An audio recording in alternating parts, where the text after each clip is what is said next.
Hi fellow travelers, thanks for joining. Today we're at the Royal B.C. Museum. This incredibly immersive museum explores the history of the peoples of British Columbia as well as its natural history. Let's go and explore. The Royal B.C. Museum features 3 permanent galleries. The First Peoples Gallery showcases exhibits on First Nations, including many Haida artifacts. The Becoming BC Gallery highlights artifacts and replicas from BC's 200-year history. And the Natural History Gallery explores changes in BC's plants, animals, and geography from prehistoric times right up until today. Today we're exploring the Human History Galleries, but if you're interested in natural history, be sure to check out our video on that topic. Here's a deer skeleton.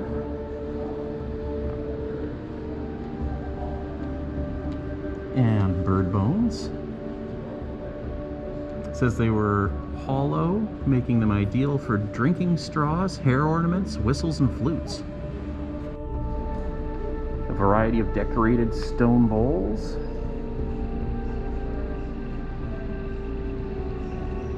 A collection of arrow points ranging from 200 years ago, 4,500, and even 9,000 years ago. Here's an example of a traditional First Nations pit house,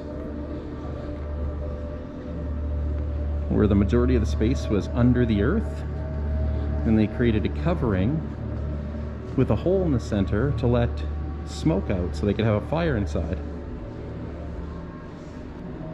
This is a mold of the petroglyph rock carving found in Prince Rupert called The Man Who Fell from the Sky. There are a couple of stories that explain why and how this was made. In one of them, a man tells his people that he's gone up to the sky and has fallen back to earth. He takes them down to the rock and shows them the dent he made when he struck the ground. The other story simply states that people carved this petroglyph where they found the body of a drowned person.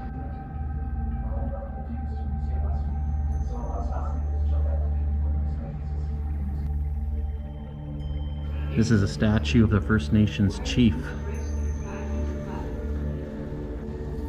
Here's a Niska mask depicting the white man.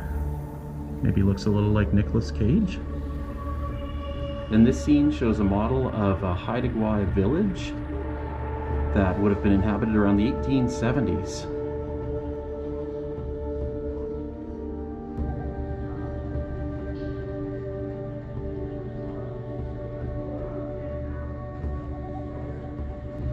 This is a collection of First Nations totems. On the left and right are memorial poles, and in the middle, a Haida house pole.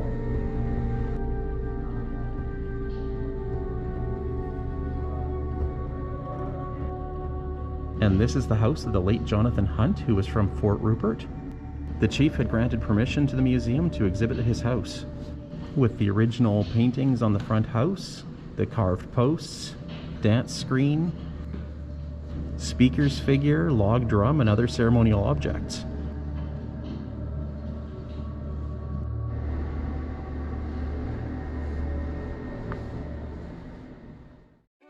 Let's head into the Becoming BC Gallery, British Columbia from the 1770s.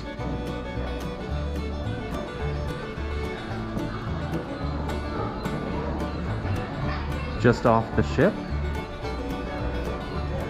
we've landed in port. Time to relax at the Sly Dog Inn. 3 men wanted for the Navy.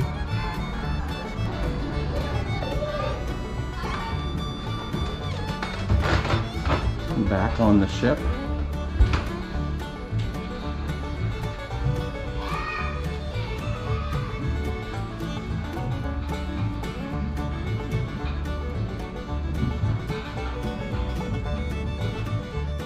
Here's a model showing Fort Victoria from around 1847. Here's a full-size water wheel and sluice from the Gold Rush era between 1849 and 1900.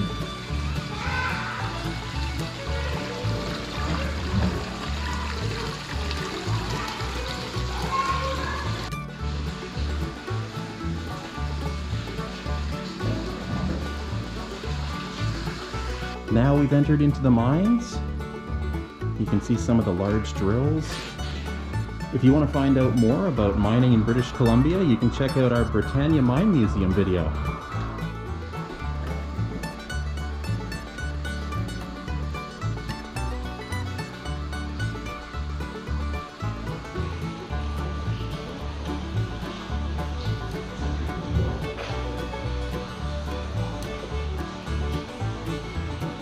This big one on the end is the Turnagain nugget.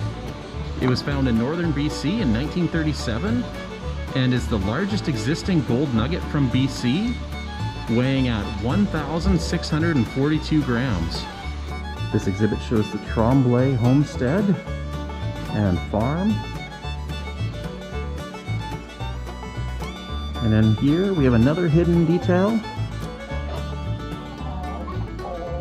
Yep, it's a clucking chicken. We've been transported back in time. We're going to walk the streets of this colonial town from the 1800s or early 1900s. And here's the Grand Hotel. Now we're actually up and inside, and we're going in the Grand Hotel.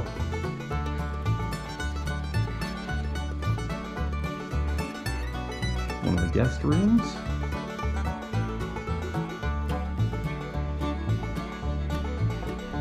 Some very ornate decorations.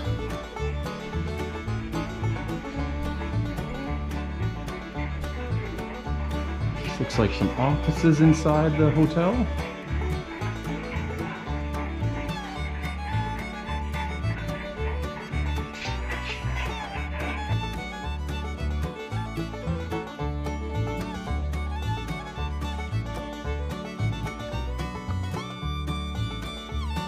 And it looks like the train is just about to arrive in Port Moody Station.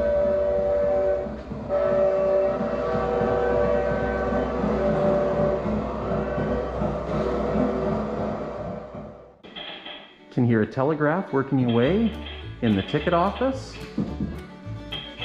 punching out Morse code.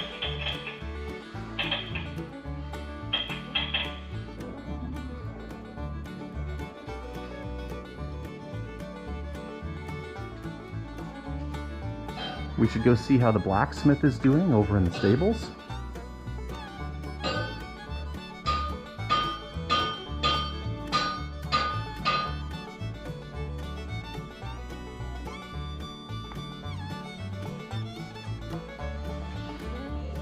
I could use a break. Let's settle in and watch an old-fashioned matinee in the theater.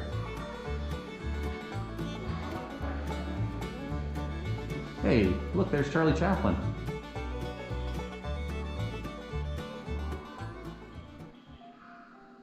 And if you enjoyed this video, please remember to like, subscribe, and share, and stay tuned and join us on our next adventure. For now, it's time to exit through the gift shop.